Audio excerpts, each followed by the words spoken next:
মানসিক চাপ কখনো কখনো তুমুল একা করে তুলে, কিন্তু এইটা মনে রেখো, বিশ্বাস ও সময় দুটোই চাপের সাথে মোকাবেলা করতে সাহায্য করে। শ্বাস নেও, একটু বিশ্রাম নেও এবং আবার নতুন করে শুরু করো। তুমি অবশ্যই সফল হবে, ইনশাল্লাহ।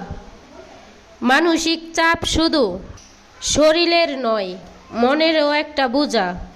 যতটাই সম্ভব নিজেদের জন্য সময় বের করো, কারণ যত বেশি তুমি নিজেকে অপেক্ষা করবে ততই চাপ বাড়বে। যা ঘটেছে বা ঘটতে পারে তার জন্য দুশ্চিন্তা না করে বর্তমানকে উপভোগ করাই